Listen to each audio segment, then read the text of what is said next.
All right, fam, it's your brother Asad, and we have a very special presentation today on the channel. I will allow the brother to introduce himself. We're going to talk about some of this. Okay, so recently we had a live, maybe about 2 weeks ago now, and this brother came on and he was just giving us so much information, so much insight, as well as really critical analysis of the situation of both African Americans and South Africans as it relates to cultural practice. So as a person who is a PhD in intercultural relations and cultural anthropologist by training, I was like, I gotta get this brother on to really flesh this stuff out. And you know, it's like a learning lesson for me. So this is where the egghead academician Asad comes in, and but actually I'm gonna be a student tonight, and I'm going to try to learn some of the stuff that this brother is presenting. So I'll let the brother introduce himself, and then we'll jump into this. So make sure you like, comment, and subscribe. Hit that notifications bell. Bam, bam, bam, just like that. Hit like, comment, and subscribe. Hit that notifications bell. And as always, shout out to my South African family for all the love you guys have shown this channel, my wife, my children, myself. We greatly appreciate it. With that being said, brother, please introduce yourself. All right, I am Letabo Setati. I'm a copywriter by profession, and I'm an SEO specialist. So I work in marketing. And then I guess I'm a expert in oral history, courtesy of my grandmother's teachings. So yeah, I got my PhD at home. Nevertheless, though, I was really interested in us opening up this topic surrounding just the Black experience, especially as it relates to the Bantu people and who we actually are. I think that in order for us to bridge the gap, we really have to understand each other at the very core, you know, because some African Americans do have Bantu lineage. So I think that it would be of help for us to establish who Bantu people are, right?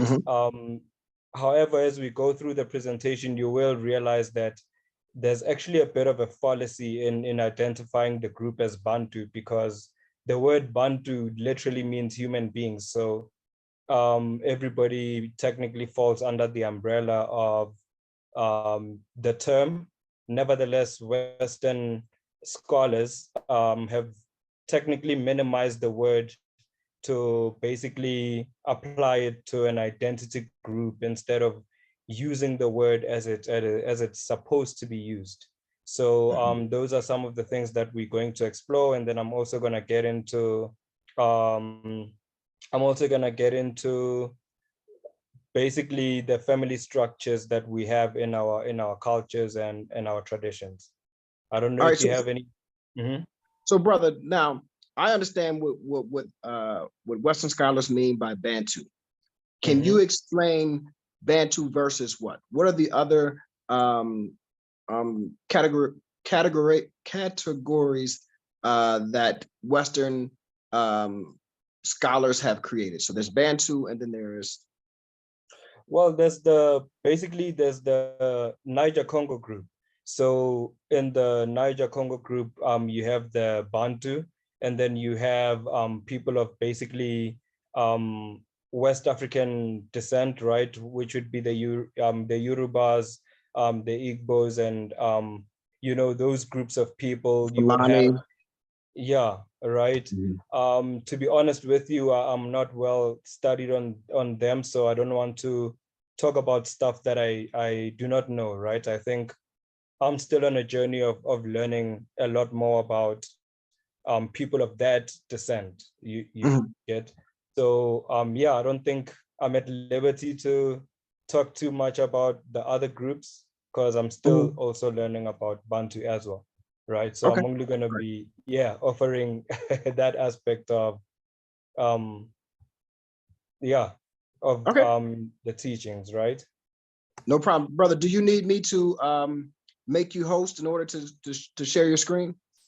So please do. Let me.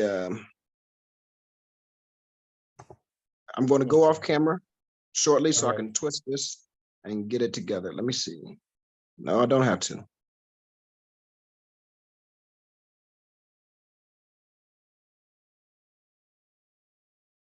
All right, I believe you should be host now. All right. Thank you so much. Okay, Okay, let me share screen. Can you see my screen? it's coming. It's coming now. There we go. You see it now. All right. Let me just do this, see if I can pause this. Okay. So firstly, what I do want to say is that it would be uncultured of me to not show gratitude for the opportunity to basically be on your platform and present this information. Right. So yeah, thank you so much for having me. No, thank you, And brother, then, for being here, brother. We listen. The information yeah, that you're about to share with us is invaluable, both as a new resident in South Africa, as well as a person who's interested in culture. What you're about to share is invaluable. So I greatly appreciate it, man. So thank you for being on. yeah, no, it's definitely a pleasure. So I titled this "The Influence of Language in Bantu Family Structures," because I believe that a lot of times when you talk about Bantu, we don't necessarily highlight language, but when we speak in our own spaces, we say that African history is oral. So I don't think people necessarily understand what that means. I think when we say Bantu history is oral, people are expecting to get like some stories that were passed down generation to generation. And although you get those, the oral history is mostly embedded in the language itself, and it's embedded in our everyday talking to each other, is where the history is, you know. So those are like some of the things that I wanted to explore. But I think that as we go, people will understand what I mean when I say the language itself is basically a record of history, you know. Okay. Um, Nevertheless, I do want to preface the presentation with a disclaimer. Okay, so first thing, obviously, the information presented visually, orally, and in writing is based on oral history as per the teaching of the wise ones before me, being my forefathers, my grandfather, my great-grandfather, my grandmother, who is still here.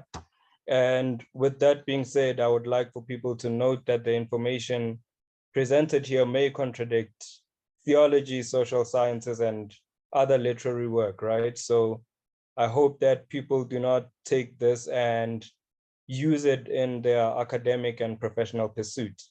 That's the number one thing that I want us to go over.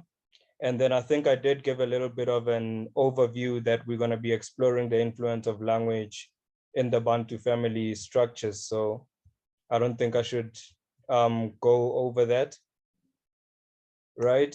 Um, so one thing that I wanted us to firstly talk about before we talk about family structures is basically understanding what Bantu is. You know, so obviously, according to Westerners, Bantu is a subgroup of the Niger-Congo language family, which consists of 500 languages spoken across sub-Saharan Africa. But in our cultures, the way that Western scholars use the terminology kind of contradicts how we apply the word Bantu, because to us, Bantu is a Nguni word that directly translates to human beings or people. So this means the word can be used in reference to anybody who is dead or alive on the planet, right? So in that sense, when Western scholars refer to Bantu as a subcategory, they basically distance themselves from being referred to as Bantu, which means you're distancing yourself from being referred to as human. you know, so it gets a little bit confusing.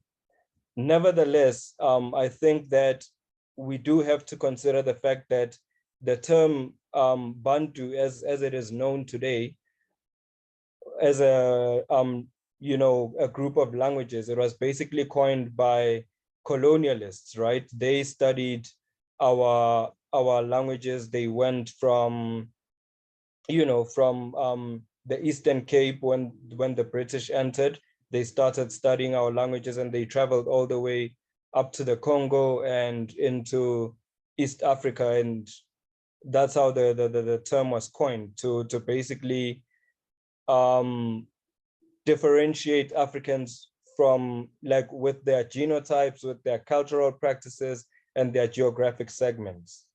And then that's how you have the apartheid government basically having signs that says Europeans only, and then Bantu on the side, right? So it's almost like this word that means human being has now kind of being diminished and kind of being subcategorized to a lower standard. You know, at Yes. some point during the apartheid era, you had the word Bantu sort of being applied almost to the equivalent of the N-word in the American context. But it's like it couldn't hold waters because the word means human being. So Yeah. that kind of couldn't apply, but they actually attempted to do that, you know. Yeah. So yeah, I think if I'm going fast, please try to stop me if you feel like there are things that I'm getting past that I'm not explaining properly.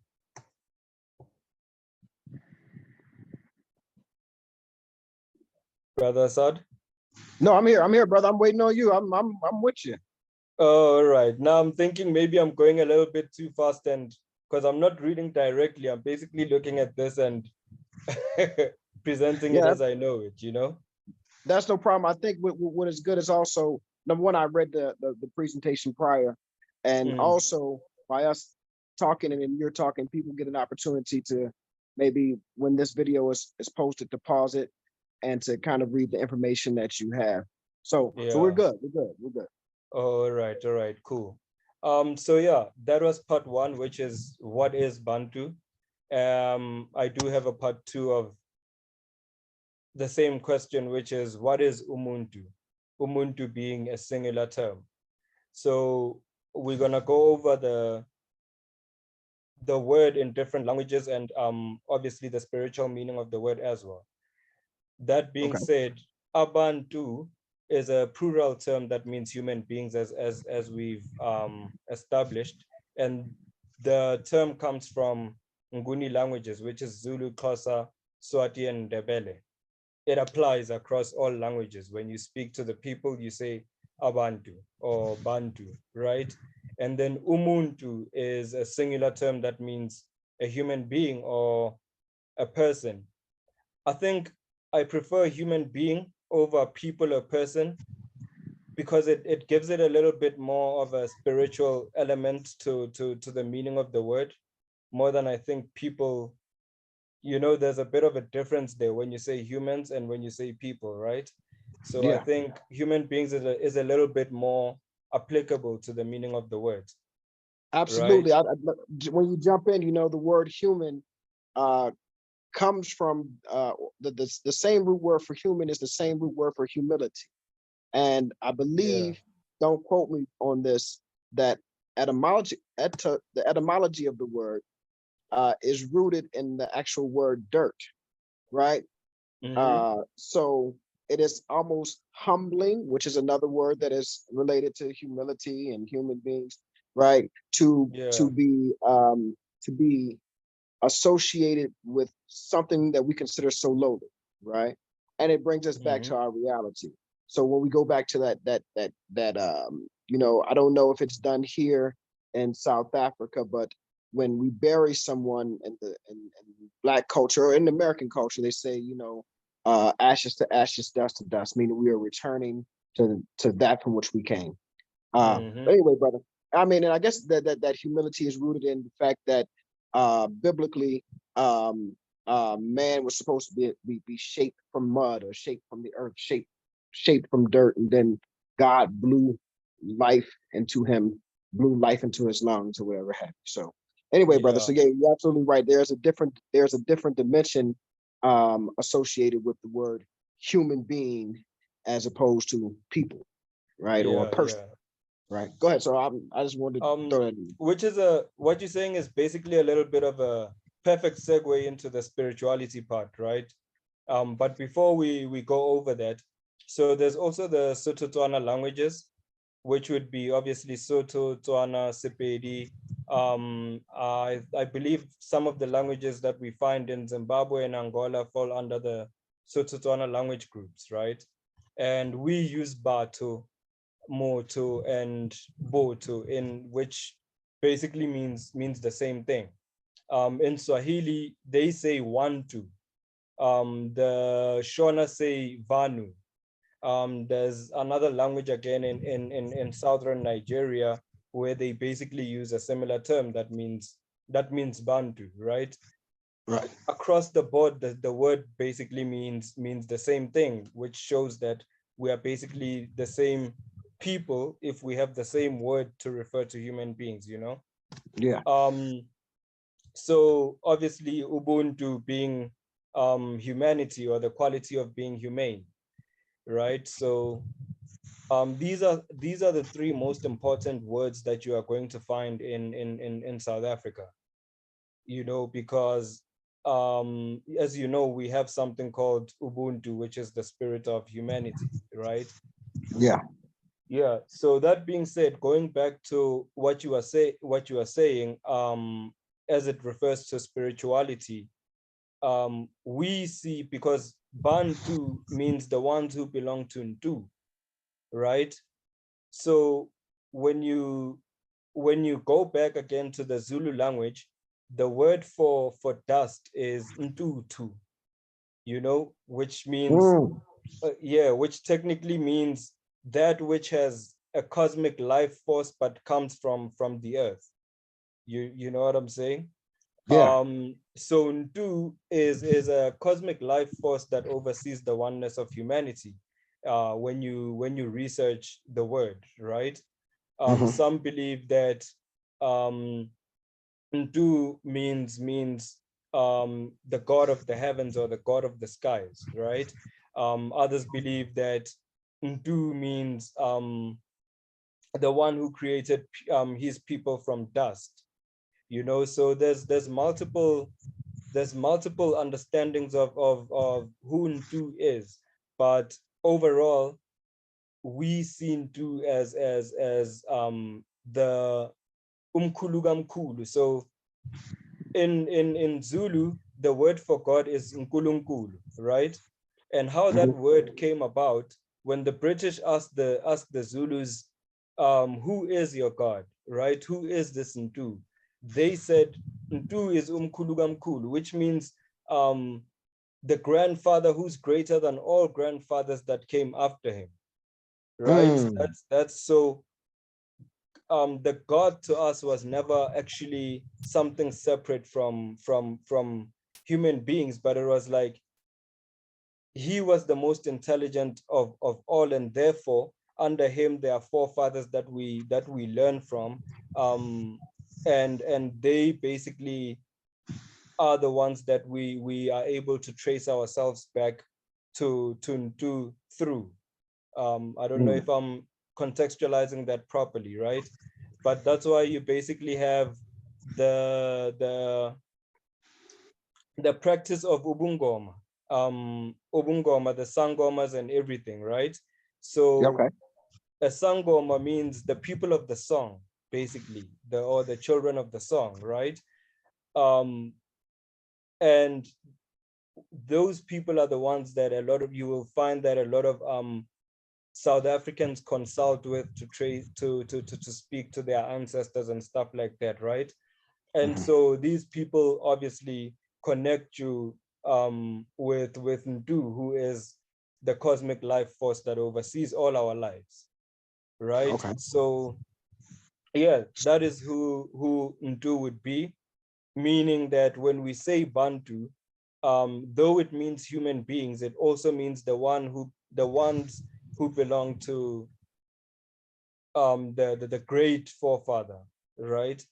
And then you have umuntu obviously being singular for the same meaning. And then you have ubuntu, which means to be like unto, right? So this Ah. spirit of, yes, this spirit of ubuntu, when we say, because ubuntu, a lot of people see it as a proverb, but it's not actually a proverb, it's a spirit. We speak of it as a spirit of ubuntu, which means the spirit of being like unto. You know what I'm Mm, saying? yeah. Yeah, and you will see that this plays a huge role in our family structures, and it plays a huge role in our society. Um, I don't know if you have any questions before I move on to the next slide. Well, not questions. As I was listening to you talk about the Sangolos, that's how you say it? Sangoma. Sangoma. Mm, Sangoma. Um, I'm reminded of like the voodoo practices, which come from West Africa. They're now in obviously New Orleans and in Cuba and in Haiti. mm, And they have priestess or priest, mm, not priestess or priest in the Catholic uh, Christian sense of the word, but these mm, priestess and priest are um, like spiritual leaders who are able, as you would say, to connect you with the ancestors. So mm. if you're seeking guidance, and I want to put this disclaimer in there, as a Muslim, this is not a practice that I do, but I'm just familiar with the practice because I'm from a city where this is wildly popular. But Mm. they seek through the priestess or the priest guidance from the ancestors. Mm. Um, so it is not something that we are unfamiliar with. The terminologies may be different, but the practices are Oh, definitely there. pretty similar. Yeah. 100%. Just something interesting actually when you speak about that, right? So I do have a couple of acquaintances and friends who have initiated for being sangomas and all of that, right? Mm-hmm. And I remember speaking to them about this, that um, when people consult with them, they're technically consulting to speak to the forefathers of who fall within their lineage, right? And I was Mm-hmm. asking them, so what happens to people who are orphans, or rather people who have been taken into slavery and do not have a direct connection to their their forefathers, right? Mm-hmm. And something interesting that one of the well, most of them gave me a similar answer, and some of them don't even know each other, right? And Mm-hmm. what they told me was that, look, if you are an orphan, at the end of the day, water is larger than land, right? Your body itself is majority water. Mm-hmm. Therefore, the forefathers who jumped off the ships, or those who have died in the water and all of that, those are the people that basically look over the misplaced people of the world, right? Mm. So um, there is that in in the culture where it's like, as Bantu, we do not see anyone as not belonging to anything that connects them to the earth, right? Everybody has a place in the world, and everybody has has people protecting them. You know, Yeah. um, like for example, I'm Pedi. But Pedi means to be Pedi. The word Pedi means two, or rather second, or jewel, right? So that already tells you that we are the second people of the tribe of the Bantu people, or rather, we fell from a lineage of the second tribe of the Bantu people, right? Mm. And when you explore the Pedi culture, you will find that we actually never settled with one king particularly, but we had a confederation of chiefs, right? And their responsibility was to basically bring about rain in our in our land so that the land can be fruitful, right? So water is the main element that basically kind of dictates our customs and traditions and all of that, right? Yeah. You will hear, as you live in South Africa, you will hear jokes about how, petty people know how to carry thunder in a water bottle type thing, right? Okay. So it's that, like, I think in the previous live we were also talking about Queen Mojaji, who is the rain queen, right? She her being the rain queen says a lot about basically the Bapedi people and our customs and all of that. I think she's the main monarch that you can read about if you ever want to know about Pedi people, though she is of Shona lineage, you know. So yeah, why I was telling you about the Bapedi people is because in the Pedi culture, you find people of Shona lineage, people of Ndebele lineage like myself, people of Nguni lineage, and all types of lineages coming together and creating a tribe of their own. And these people belong to the waters, just like all the other misplaced children of the world, you know? Wow. Okay. So And I so find it's it also interesting that you said that just in the name Petty, it means um, the second lineage of the Bantu people, or the second generation. And that points back to the fact that you were saying the oral history is actually in the language. It's not just stories passed down. By saying I'm Petty, you're saying exactly, I'm of you're the saying more second than just, tribe. yeah, you're saying more than just your identifying group. It is Exactly, linking you to the history and the heritage of that word. Very important. right? Very important. Yeah. Funny enough, being that we are the people of rain, the word Zulu also, the word Zulu is Zulu. It means thunder. It also means heavens. It also means sky, right? So when you Okay. say Zulu people, you are saying basically the people of the sky or the people of the heavens or the people of thunder, right? Hmm. So the word itself, it's not just a word that exists referring to a tribe, but it already tells you that these are people of the heavens. These are the people of the gods, right? That being said, based on the word, my theory is that they would be of the first tribes of the Bantu, Okay. right? Based on the word alone. But that is my theory. I'm not saying quote me on that, Okay. you know? Yeah, yeah, yeah. And then we enter part 3 of the presentation, which is what is Ubuntu, right? Which is also known as Botu. It's a belief system that exists across South African cultures, right? And I highlighted Africans because I believe it exists across Africa, but it is more prominent in South Africa, right? Okay. And then obviously the word is accompanied by a proverb. So the proverb being motuke motukabatu, that's in Sotho. It means a human is human because of other human beings. That's the direct translation, right? Okay. In Zulu, they have it as umuntu ngumuntu ngabantu, right? And then obviously in simpler terms in English, it's I am because you are, right? Hmm. I think, okay, over here, I created a bit of a presentation to show you that basically everything starts with you as an individual, being spiritual, being self-disciplined, carrying yourself in a respectable manner.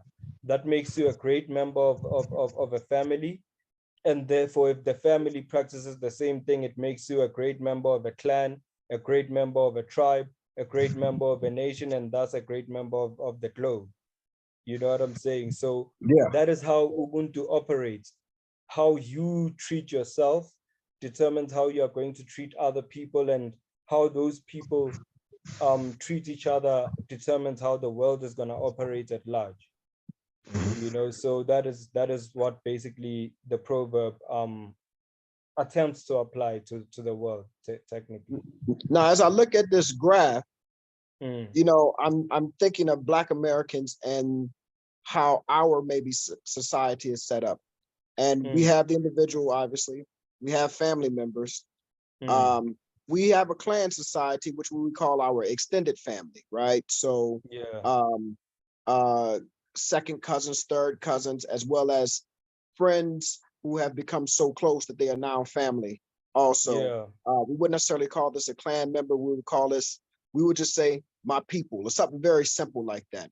Where yeah, what we don't have is a tribe membership, but in the United States, I think that tribe has now been replaced in our system with race, like a racial group, or maybe even regional groups. Like yeah, I'm from the South, this person's from New York or whatever. We will have different regional practices, but more so, I think it would be a racial group. We're part of this Black tribe in the United States, as opposed to the white tribe or the brown tribe or the yellow tribe, right? yeah, And then of course we're a member of the nation, global citizen. So and a lot of this is much more informal than I think would be than it would be here in South Africa, where you actually know your clan name based mm, on maybe last names, I mean surnames. So, but I think some of this stuff still exists within the African American cultural traditions. I think we just haven't formalized them, or they have been deformalized throughout mm, our sojourn in the United States. So I think it's a very important graph that you put up there. yeah, yeah, definitely. So I think another thing that I should highlight is that these are the main layers that you see, you know, but there's so much more to these layers, you know, because I think all human beings are multifaceted, right? Yes. So you add the layer of race, you add the layer of gender, you add the layer of this and that, and Yeah. it only tells you that as a human being you can't avoid identity politics, you Right. know. Right. What you give out basically into the world is going to return to you, you know, and what you Mm. give out is based on these multiple layers of who you are as a human being, right? Yeah. um I mean, this could even go into psychology as well. It's that what type of person are you agreeable, are you receiving from the world more than you are giving out, or are you giving out into the world more than you are receiving, type of thing, Mhm. right? So Yeah. this, I think this also applies to that when we speak of ubuntu, Okay. um Definitely. type thing, right? I hope I'm running through this as fast as possible, because I do know that you have commitments, No, no, we're right? good. We're good, brother. Go ahead, man. This is interesting stuff, and I think a lot. Both, I think, the South African family that watches will be happy that we are sitting here having this conversation, and I am getting enlightened on some very important cultural aspects of SA. And I think Yeah. for the African American family and the American family that watches, they don't have any idea about any of this stuff, right? You know, Yeah. and I'll say this as a sidebar. I think a lot of times, those of us who are in these YouTube streets and we are marketing and advertising South Africa, Mm, um, I think it looks to African Americans as, oh, it's just this, little America on the African continent. And mm, they may not realize how many cultural practices exist, because we always say stuff like, man, it's just like the US. yeah. It's the infrastructure is here. It's just like the US, or, man, they have everything and because of the relationship with apartheid and white racism and white supremacy and colonialism, we have this kind of shared understanding of we have a shared understanding as African Americans and South Africans. And I think we Mm, forget, or that it is not highlighted enough, that there are deep cultural practices here in South Africa. It's not just this little Atlanta or big Atlanta or New York on the African continent. And when I speak of like Johannesburg or Cape Town, it is a place that has deep cultural practices that we should be familiar with, especially those who are interested in coming to visit and not just partake in the you know the great restaurants and the fast-paced life of Joe Burger, whatever have you. There are other things that we need to be made aware of. So this is great information. Yeah. No, definitely. I think with what you're saying, it kind of also applies on the African continent as well, right? In the sense that some of the things that I've seen online, is that a lot of Africans around the continent associate being cultured with poverty in a sense. You Yeah, know, it's almost like they're synonymous to each other, which is definitely not the case, you know. right. Kind of like with Christianity, well, not Christianity as we know it today, but Christianity as it has been over time, to where people have all associated holiness with being bottom of the barrel in society, and being Yeah, humble, and not having things, right? It's yeah, like being humble does not mean not having things in life. It means that you can have things, but how you apply yourself in society when you have things is what determines how humble you are as a person, right? yeah. So I think that people have always, some people in the continent have always looked at South Africa as like this mini America, as you would say. And Mhm. courtesy of that, they look at South Africa as this place that has technological advancement, but is very backward in moral identity because of the tech advancement, you know? So it's Yeah, like, that's not actually the case. If anything, um, most African countries, you go to Francophone countries, you do find that people value speaking French more than they value speaking their own languages, you know? yeah, You go to other countries, you find that some value English more than they value their own languages. In South Africa, that is hardly the case. People will speak to you in any African language before they speak English to you. If yeah. anything, they'll even be irritated that they're speaking a colonial tongue. You Mm, know what I'm saying? So yeah, I think it's also important intercontinentally as well, right? For a lack of a better. absolutely, Yeah. absolutely.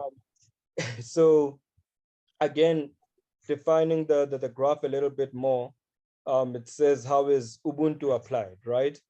Like I said, obviously you're going to be an individual in a family structure, and thus being a family member to a community, and then a community to a planet, right? So it goes back again to what I was saying, that essentially Ubuntu is recognized as a spirit. It is a part of our divinity that has the quality of being chosen, right? So though you I don't want to say you are, well, technically, given the innocence of a child, you are born with Ubuntu, but it still has the quality of being chosen over time. As you grow up, as you understand the world, as you come in contact with evil and good, it's like, are you going to choose to have Ubuntu, or are you going to choose to be the alternative of the case, right? And with that being said, the spirit itself does exist in the environment, even though there are people who might choose the alternative, right? What I Mhm. mean by the fact that it exists in the environment is that um the trees, nature, everything like that, these are things that we value because we are a people of agriculture, right? So the way in which our society is structured, even though we are not agricultural as it is in the moment, but we've been agricultural for so long that the land itself is spiritual. It has the spirit of Ubuntu, right? So you will find that some South Africans are pretty adamant about land, right? They will tell you that, yo, you do not litter here, you do not do this, you do not do that, because we have to preserve the land. That is part of Ubuntu.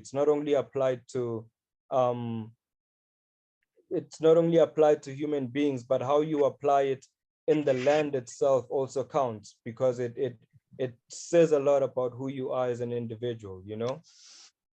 Um, and then also another layer to Ubuntu is that it has to be harnessed at home, right?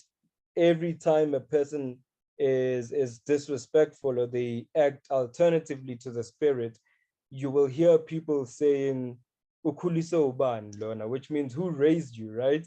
I think Yeah. African Yeah. Americans use that a lot also. It's like, Yeah. who Yeah. raised you?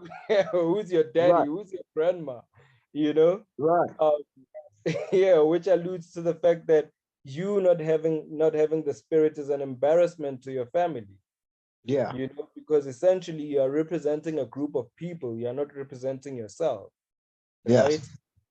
And with that being said, it can also cause a little bit of tribalism as well, because you find that different tribes do apply Ubuntu differently, right? Yeah. So even though they apply it, because of the differences in identity, you find that sometimes we clash with each other. You get. So yeah, it's something to that nature. I think that family members to community and so forth is something that we've explored, right? Yeah. Yeah. And then now we've reached the real topic, which is the family structure, right? Hmm. So now when you obviously apply this in a family, number one, there's you, which in both Nguni, okay, in Nguni is Mina, in Sotho-Tswana it's Nna, right? So these words are mostly Sotho-Tswana languages, right? Because I'm Pedi, so I don't want to use Nguni words and butcher them. I would rather use my own language, Okay. Yeah, so there's Nna, there's Wena, which is you, right? And then there's the most important one. It's Munna or Munna, right? Munna is a man, right? But the word actually means the one who is me. And it would mostly be used by women when they refer to their husband. They say Kemunna, right? He is, Mm. wherever he goes, he is me. You know what I'm Mm. saying? And then okay, we're gonna get to who the wife is, but you also have uputi or buti, which is a brother, Brother. Hmm. right? So with your brother, you will learn that it also applies to your cousins on your mother's side, right? Okay. um so how do I explain this one? I don't know how I can explain it, but it's like this, right? On my mother's side, all my cousins are basically, there's no such thing as a cousin actually on that side, unless they are my uncle's child, right? Everybody who's born of my mother's sisters is either my sister or my brother. They are not a cousin, right? Yeah. So that means if I lose my sister who is born of my mother's womb, then the sisters I have from my mother's sisters would therefore take the responsibility of that elderly person in my life that I am now O- missing, type of thing. I'm Okay. not sure if that makes sense, but it's something like that, right? Yeah. And then you're gonna have Motswala, right? Motswala now is a cousin. This means the everybody who all the cousins on your father's side, right? Okay. Those ones you call cousin actually. So Motswala literally means cousin, but it also means the one whose birth reflects my own, right? So that means all the responsibilities I have in the family. If something was to happen to me, my cousin takes my position and becomes me in the family Wow. structure. You get what I'm Okay. saying? So you Yeah. have a responsibility as a cousin as well, you know? In the Zulus say umzala. So it's the words literally sound the same, hence I've added both of them, right? And Okay. they basically mean the same thing. And then you have Malome, who is your uncle on your mother's side, right? Your mother's brother, basically. Um, you will notice that it's Malome, the ma basically means feminine. It's a representation of a feminine figure, right? So Okay. that means if my mother was to lose all her sisters and all of that, then the first of my uncles on her side would take her responsibilities that were a little that were feminine, right? They would have to take that role and basically fulfill her duties and everything like that in my life, you Okay. know? So it's to it basically tells you that even though we are conservative as a society, but we are not that much fussy about masculinity and femininity, right? Yeah. Because technically there is where you are supposed to apply um, a feminine aspect of who you are as a person, in order to basically be a contributing factor to your family, Yeah. regardless of how manly you are, you know? Right. So Yeah, you're speaking of being, in the very maybe traditional sense of femininity in terms of being softer, more, dads and uncles play a certain role in the American culture, and that's hyper masculinity, teaching you how to be a man or whatever have you. And then moms exactly. and aunts are, more loving, more caring. They approach the relationship with a more compassionate role, as fathers approach it with more like a, a disciplinary type of role, right? I can think of in my own Yeah. household. My wife is the caring, loving, sweet mom that she is supposed to be to the children, and I am Mm, traditional dad. It's time. Hey, listen to your mama. Hush your mouth. Go take your bath. yeah. Did your mama tell you to do this? Blah blah blah blah. But Mm, or what you're saying is that these uncles would take on that more not anything to do with sexuality, but take on a more feminine role in terms of being more compassionate, more caring in their approach to the relationship with the child or with the individual. 100%. Okay. 100%. So, with us as Bantu, right? I think one of the most intelligent things that I find fascinating with our traditions is that everything is based on who you are interacting with to an extent, right? Because Malumi still has his own family, right? He still Yeah. has his own brother. So he still has those masculine qualities, but it's who they apply the masculine qualities to, right? Yeah. That matters, right? Because to certain people, they would have to apply different qualities of themselves. They would have to be a little bit more compassionate because they are my mother's brothers, basically, you know? Right. Right. Yeah. And then you So have, mhm, what I maybe I missed it. What is the word for your father's brothers? that's what we're about to Okay. get to, right? So you have the father who is Ra or Ra, right? Mm-hmm. You will find a lot of people allude the word to Amen Ra Yeah. of Egypt, Egypt. right? Okay. Yeah, right, because the god of the light and the sun and what so forth, right? Same Mm-hmm. way they actually do relate to the Egyptian word Nut, which means heavens, you Yes. know? Yes. Yes. Yes. Yeah, so there are some people who believe that we migrated from Northeast Africa into Egypt and then into um southwest Nigeria and then into the land that we occupy right now, you know? Okay. Whether that's true or not, I cannot confirm, you know, but you will find that some Egyptian words do exist in our languages, right? Okay. So Ra is the father, right? So I also added here that it also applies to address your father's peers, right? Mm-hmm. So anybody, any stranger who is in within the same age range as my dad, when I see them, it's Ra.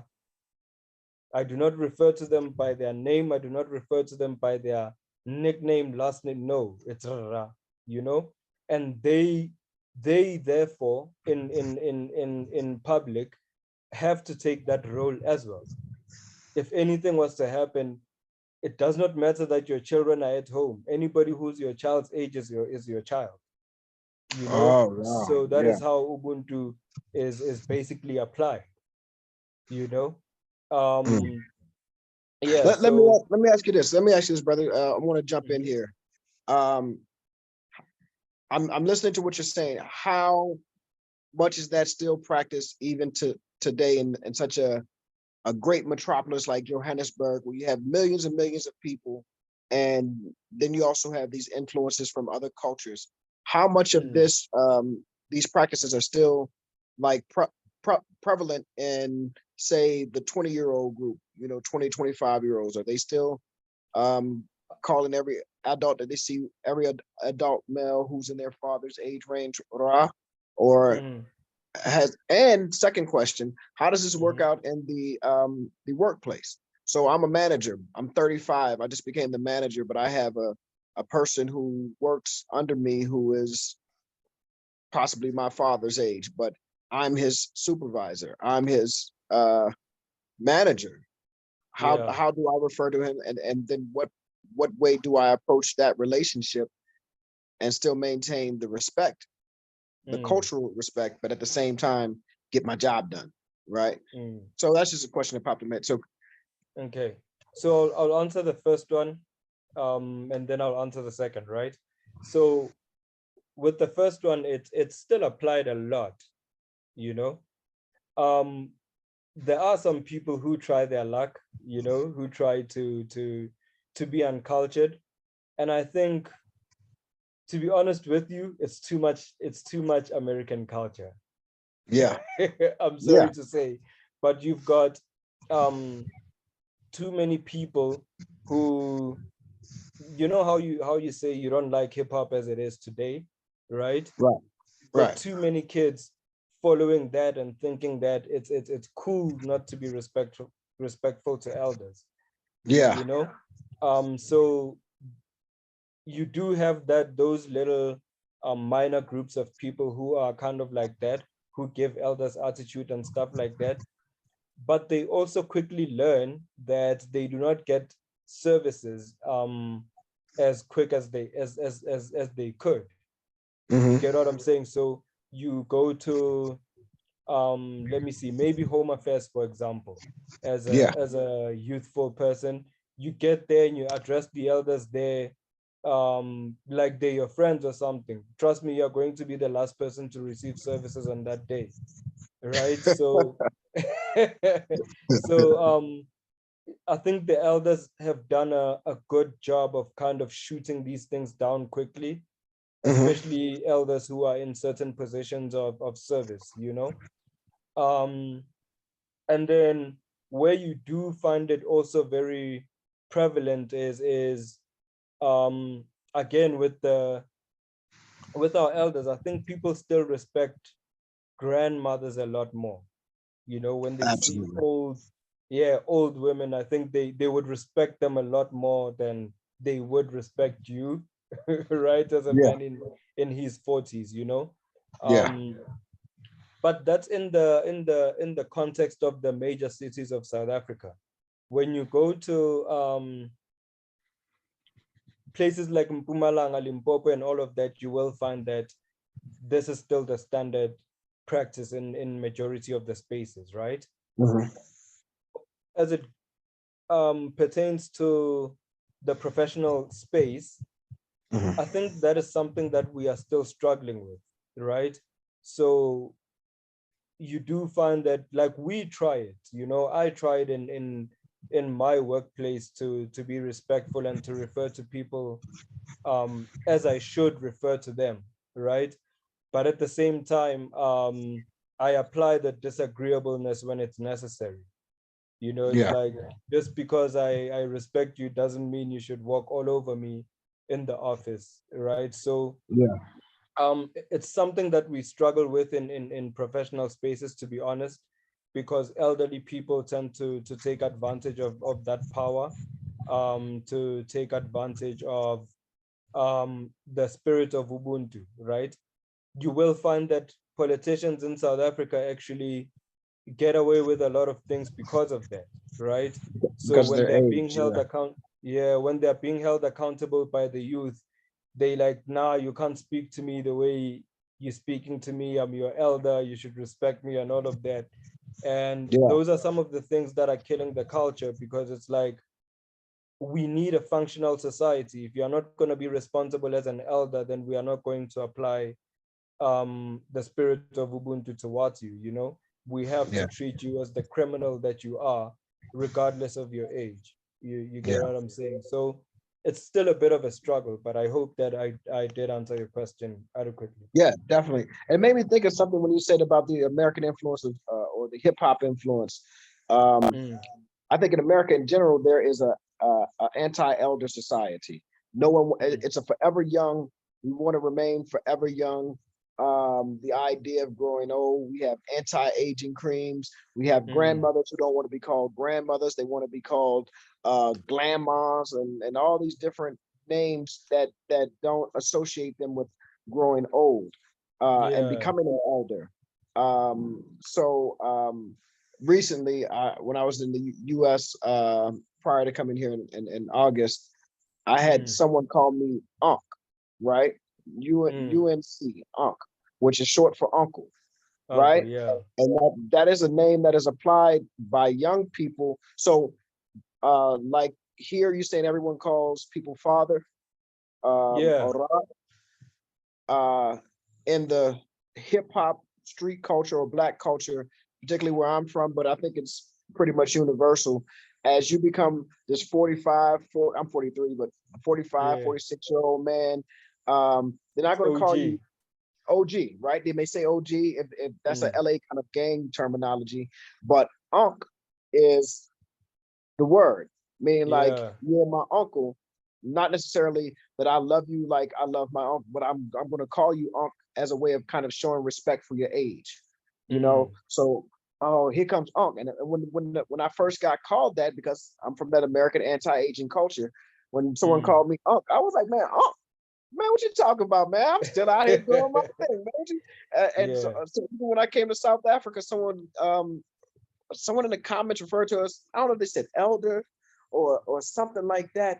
And Adrian and I were looking at ourselves like, man, what? We in our 40s. We ain't no nobody, you know, Yeah. people calling us, it's just again, a part of our culture.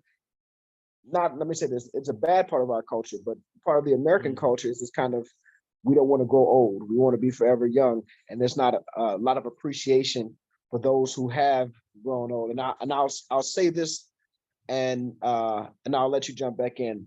I wrote mm, this one time on my Facebook post about the difference between an old person and an elder.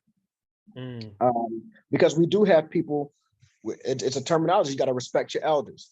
And this Yeah. was actually, it kind of ties into what you say about, politicians who are not necessarily doing what they're supposed to do. And then they throw that I'm your elder on you. You can't talk to me like that. So I Mm, wrote this on a Facebook post, the difference between an old person and an elder.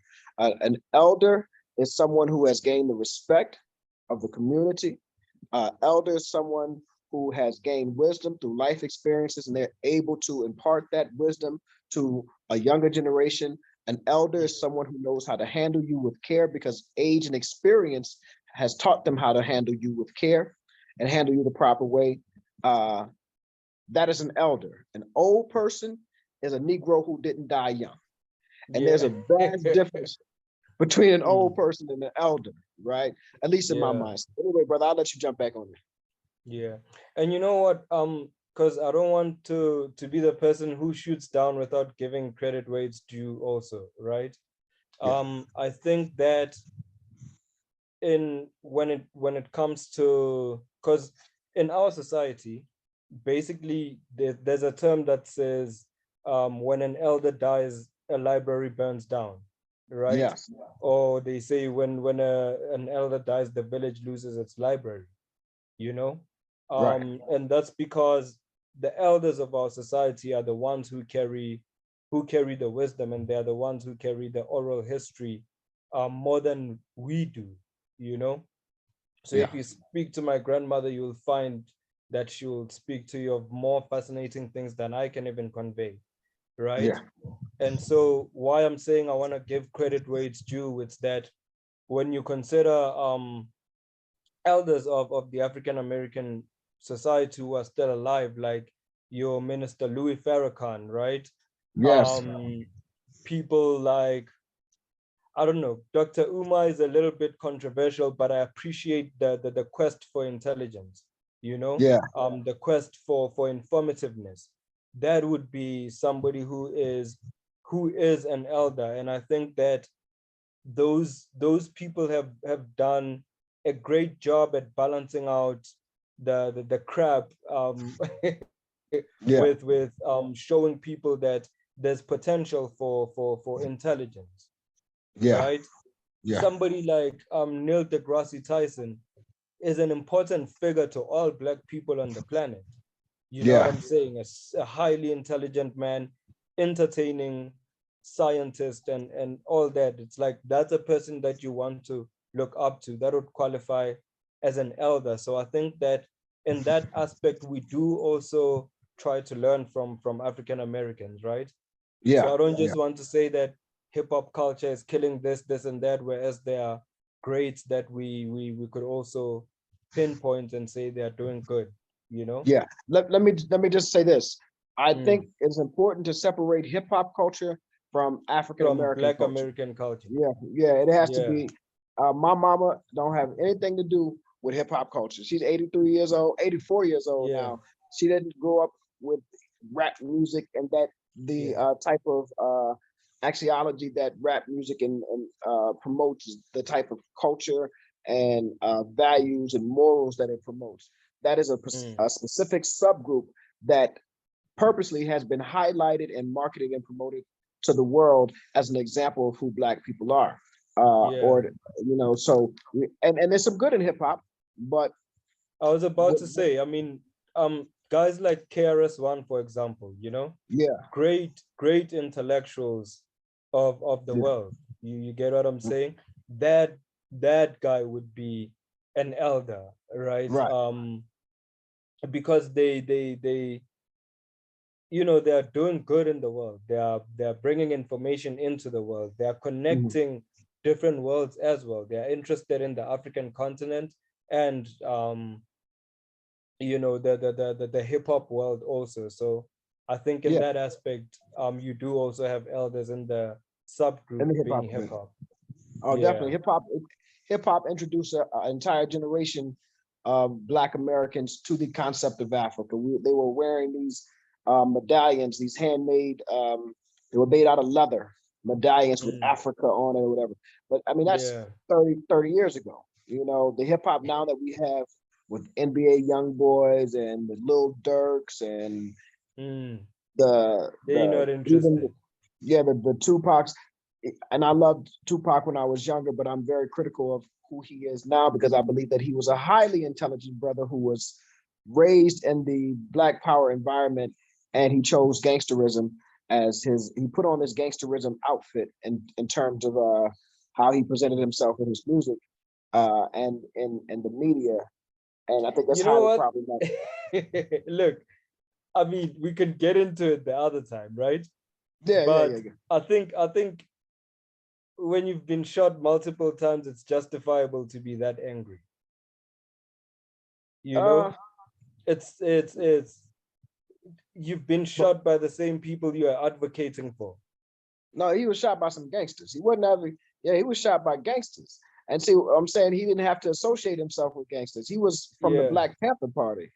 Okay. It's who so it's like yeah, he was the gangsters happened to be Black, but he was advocating not let me say this, in some of his music, Brenda's Got a Baby, right? Mm. Or Keep Your Head Up.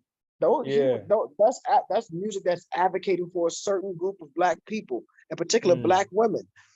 Those weren't the people he was associating with who shot him. Those aren't the same group of people. Okay, fair. We gotta keep that separate, right? We have Yeah. African Americans, and then we have these subgroups of people who have embraced street culture, embraced violence, embraced drug dealing and misogyny and hatred of each Mm. other. And that is just as big basically they have become agents for white supremacy, right? Mm, And they are just as big as a problem for Black Americans as the racist cops, right? I'm from a mm, city, and we could get back into this, brother, but I'm from a city that is majority Black people, majority descendants of Africans, right?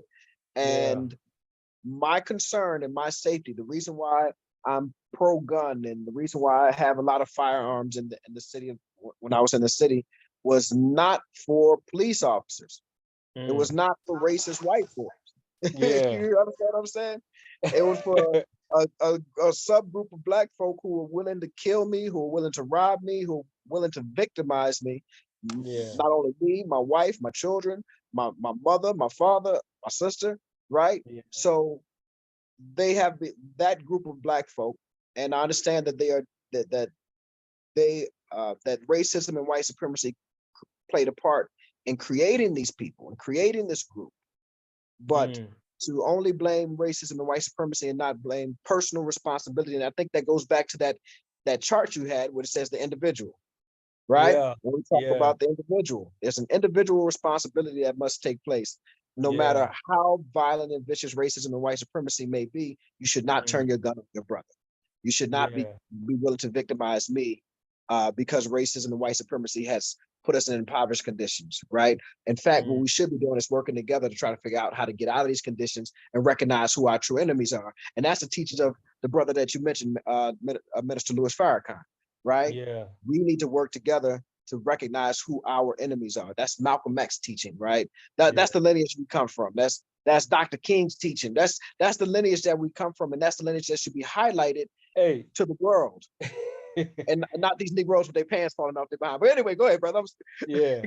I mean, in the words of Malcolm X, not everybody can come, right? Facts, facts. Yeah. But as you were speaking, I was actually thinking of a comedy skit by Chris Rock where he says there's two sides. There's a war happening in the Black community. And on the Yes, one side it's Black people, on the other side it's niggas, right? And he's facts. like, when you go to the ATM to withdraw money, you're not looking over your shoulder for white people. You're looking Nah, over your shoulder for niggas, you know? facts. Um, but yeah, don't think I should actually be using the word the more I learn about it, but It segue. but hip hop made it cool, right? Hip hop has Yeah, promoted hip that hop. word to the world. But anyway, let's get back into this stuff here. And shortly, we're gonna have to wrap up. Yeah, all right. So yeah, after Rangwa Ra, which is your father, you would have Rangwan, right? Which basically means younger father, and this is basically your uncle who's your dad's younger brother, Okay. right? So if your father, for example, is the eldest, if something was to happen to him, his younger brother would basically take position as the father, right? So Okay. he's an uncle while your dad is alive, but as soon as your dad passes on, he's your father.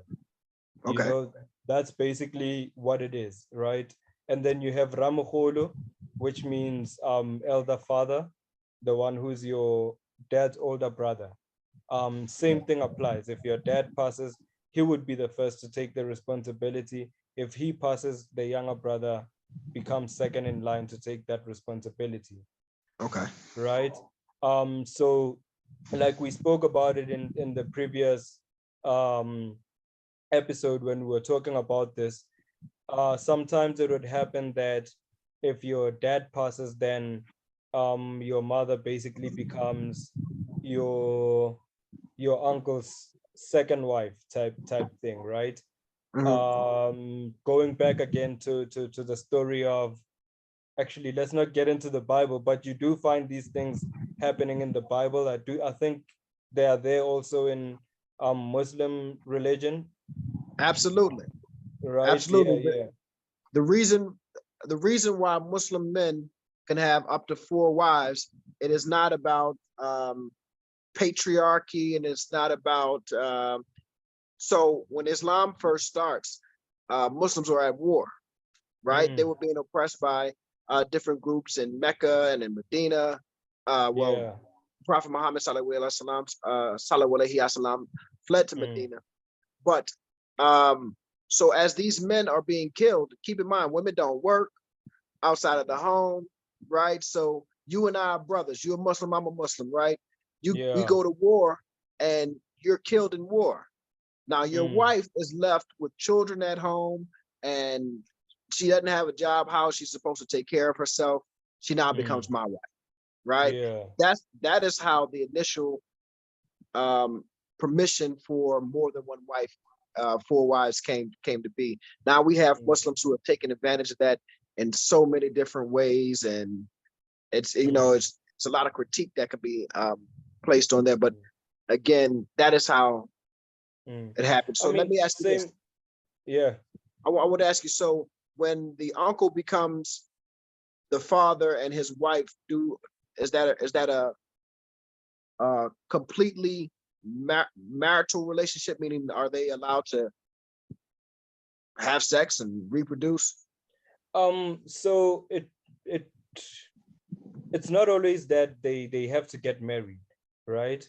It's not Mhm. always the case that they have to live together, but now you've got what we also call black tax, right? Ah, Where yeah, now your resources also belong to that family because the father is not there, you know. yeah. And then obviously there is also the marriage aspect where they could have sex and what so forth, um since they are married, you know. Yeah. And we have had instances where um some people were taking advantage of this, right? Taking advantage of women in the name of culture and tradition. But as you know, with the South African government and the constitution, one thing that I do appreciate is that they quickly shoot such things down, right? They Hmm. quickly listen to society, especially when it pertains to cultural issues and things like that, you know. So Hmm. yeah, we've had instances where people are also trying to take advantage, but I don't think it's okay. Let me not diminish. I was about to say I don't think it's severe, but I think that would be a bit offensive to people who are going Yeah. through this. So I wouldn't say it's not severe, right? Yeah. Then obviously after that you have Rafolo, which is who is your grandfather, and then you have Rahulu Kuku, who is great grandfather, and then there's Mutloholo, who is the grandchild, right? And Hmm. then um oh Mutloholo also means the one who makes the home bigger, right? The one Yeah. who extends the family type thing. So that's what the word also means, right? And then obviously you've got the female figures of the family. Like we said, Munna means the one who is me, right? And then Masadi, which is a woman or a wife, means the one who is where I am not, right? Okay. So this is the person, if I'm leaving to go to a certain place, Kemusadi, she stays behind to become the matriarch of the place that I'm leaving, you know. Okay. If I'm at home, she could be in another place. She stays there as the matriarch. So that's technically what Masadi means, right? It's a title of matriarchy type thing, you Okay. know. And then you've got Sesi, which is sister, right? Like I said, with your brother who is, I mean, with your cousins from your mother's sister's children, right? Those are your brothers, right? Okay. So all the children of your mother's sisters or your aunties, those are your brothers. They are not necessarily cousins. So this applies with the sisters as well. They are your sisters, Okay. right? Yeah. So this applies to your aunties on your mother's side, right? And then on your father's side, it's gonna be Motswala or cousin, right? Okay. So a cousin basically is anyone from your father's side, or anyone who was born of your uncle, right? Even Yeah. your uncle on your mother's side. So the term Motswala or cousin applies to anyone born of a male relative. right? Okay. Anyone born of a female relative would be a sister or a brother, right? Okay. And then you've got Rakhadi. Remember, we're speaking about how you have Malome, who's gonna play a more feminine role, right? Yeah. If you notice the root word, it's also Ra, which means Wow. play, right? But this is your auntie, who is your dad's sister.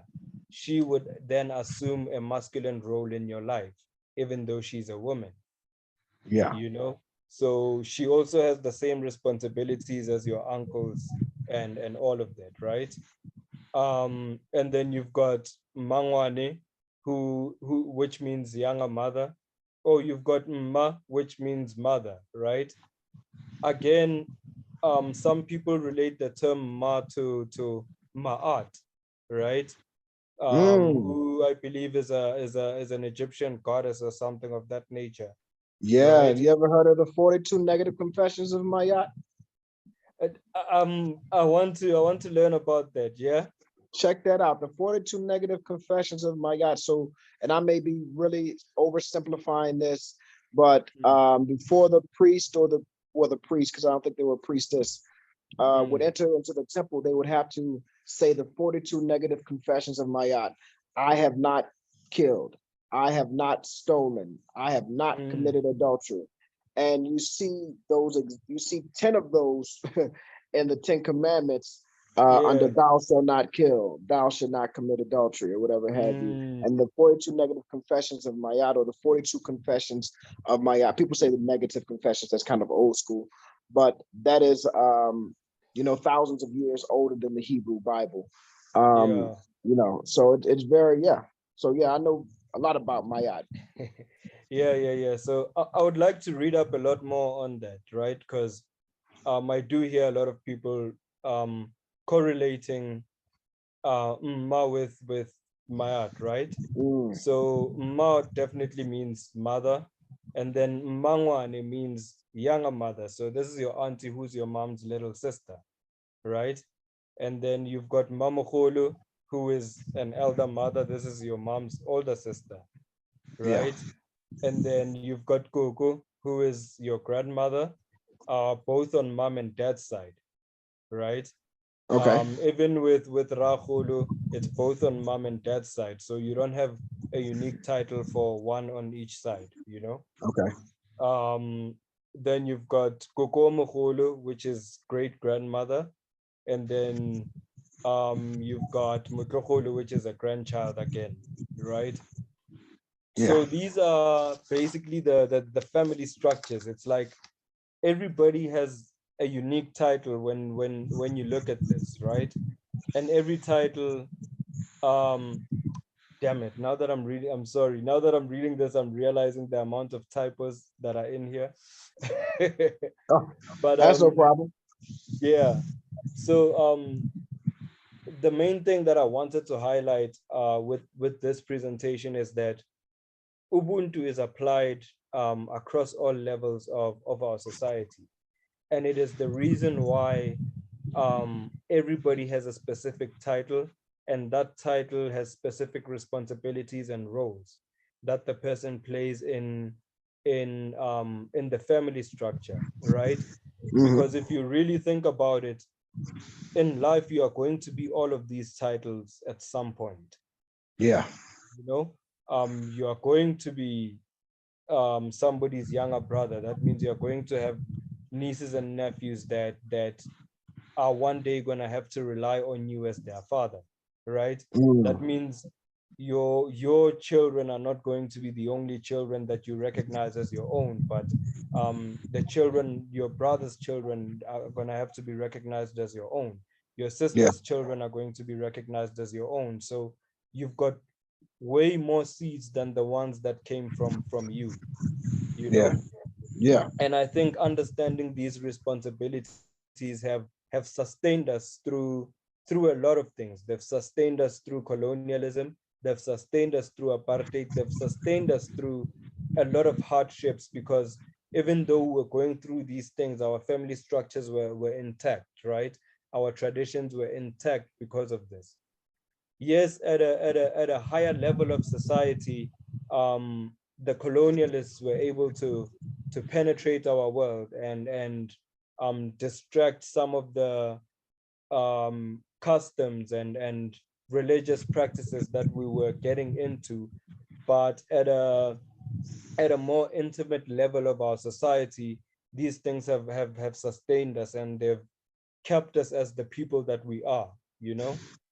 And with that being said, you know, all these roles that we are going to play at some point in our life, and that we are going to apply into society, basically they don't just end in your family, they don't just end in your intimate space, but they apply everywhere you go. I am Mm, everybody's brother. When I walk outside and I see a couple of teenagers smoking, it's my responsibility to take that thing out their mouth and crush it, regardless whether I know them or not. I am their yeah, brother. You know? yeah, So and I will say that these are some of these things are a little bit forgotten in our society as well, which is kind of sad. But I was also in a position where I was forgetting them for a little bit. And then because I'm a skeptic, I started bringing myself to who I actually am and realizing that we cannot function as a society without the core of who we are, you know? yeah. So yeah, that would be my closing. I think if you have So, anything. yeah, Mm, I have a question, brother, because now all of this is pre-colonialism, right? It is formed before the Dutch or before the Europeans arrived, before the British, and I would assume a lot of it is prior to the arrival of Christianity here. So, how has Christian values and morals and doctrine, I should say, more so, how has Christian doctrine, in your opinion, influenced the spirit of Ubuntu? okay, so let me go back a little bit. Mm, so, firstly, this information is not necessarily, some of it, yes, it's pre-colonial, right?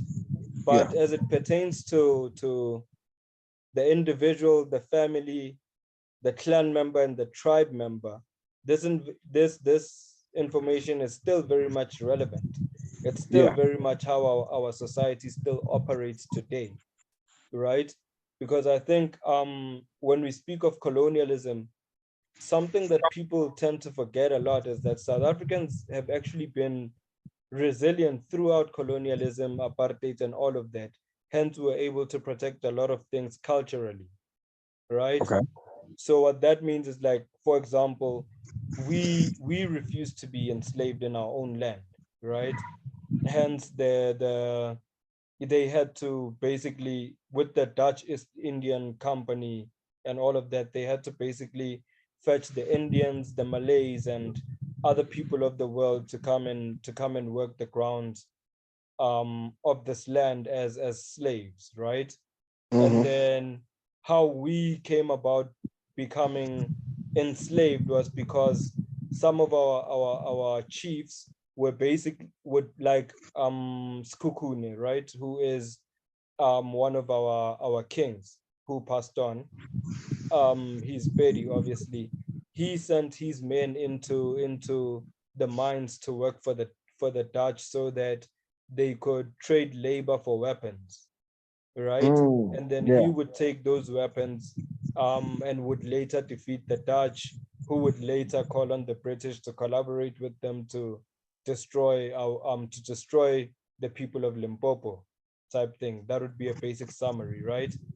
Mhm. So us trading labor for weapons is how we came about being enslaved during colonialism, you know?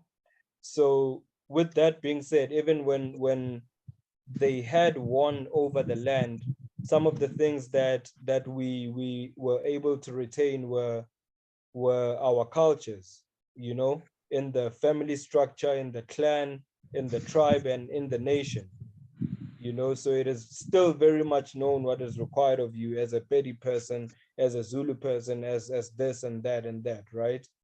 Mm. So those things, they still exist. Now there is an infiltration of Christianity, in the sense that Christianity comes into our space, and then Ubungoma or the Sangomas are no longer the doctors in our society. They are no longer the healers of our society. They are no longer Yeah, the people that we rely on for medicine, because Christianity comes in and calls them witches, or they call it witchcraft, yeah, right? yeah, So now they call them witch doctors. There's no such word in my language as a witch doctor. It's either you're a yeah. witch or you're a doctor. You know what I'm saying? So Yeah, this is where Christianity kind of infiltrates spaces like that, to where some people see the recognition of ancestors as a practice of evil. You yeah, get what I'm saying? Um, yeah. so it's Christianity did have a lot of influence, but something that I find ironic is that Christianity actually started killing our cultures post-apartheid, right? When people were starting to adopt Westernization a lot more, Ah, if that makes sense, right? Because now yeah, post during that era, yes, there were Christian during apartheid and colonialism, courtesy of the Christian mercenaries, right? But after apartheid, you've got a lost people who do not know what to do with their economy, who do not know what to do with their political structure. They do not know what to do with their land. So we are now looking for solutions around the world, right? So hmm, it's like now we're starting to do as the Romans do, because the African American society is wearing chains, they driving big Mercedes Benzes, and they are of Christian or Muslim lineage. Then that's when we start to adopt Christianity a lot more, because we are seeing other Black people who have been liberated before us adopting the religion. You know yeah. what I'm saying? So the growth of Christianity, um, in my eyes, it happens a lot more after apartheid than it does during apartheid, Man, that's and very during interesting colonialism. because it's very so. Um, we didn't adopt Christianity after the end of slavery, or um, it was a religion given to us Yeah. um, by our enslavers. Mm, However, I'd like to point out that here's the similarities that I see.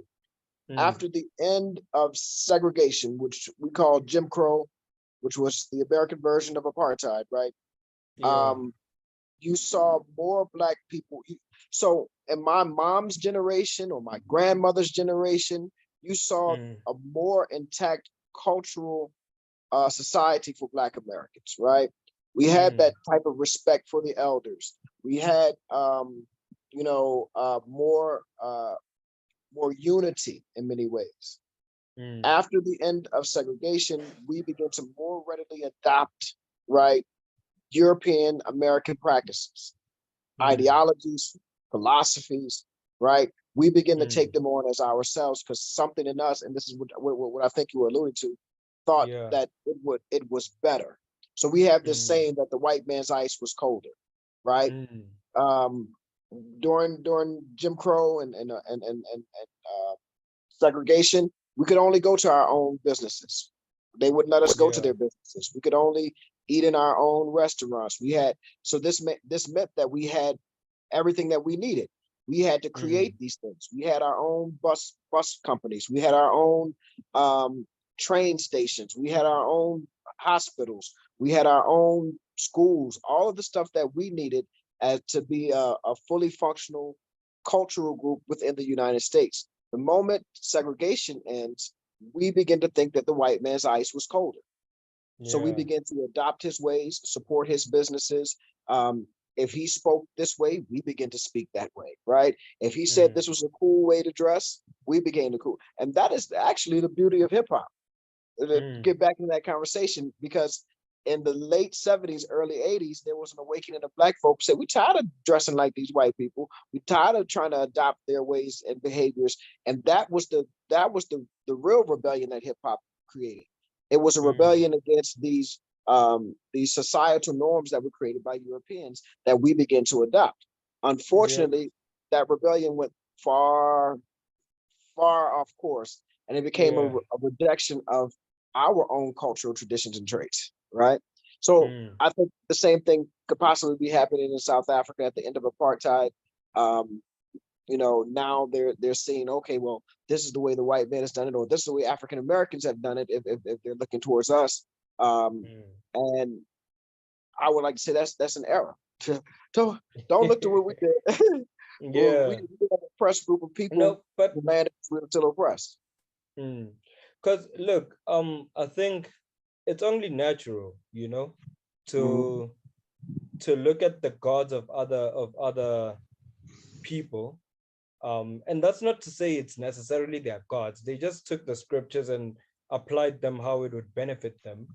But Absolutely. nevertheless, you know, it's only natural to look at how other groups of people, how other racial groups have applied the Bible, or well, white people never necessarily applied the Quran, but like how they applied the Bible, and then look at your own practices and say, actually, Sangomas are backward people, right? Mhm. Being of Ndu is a bit backward. Ubuntu is a bit backward because it's like these things never actually gave you abundance.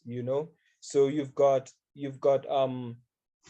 abundance and material civilization overlapping with moral identity, right? And it's like Mhm. one cancels the other when other people's gods look like they've been benefiting them.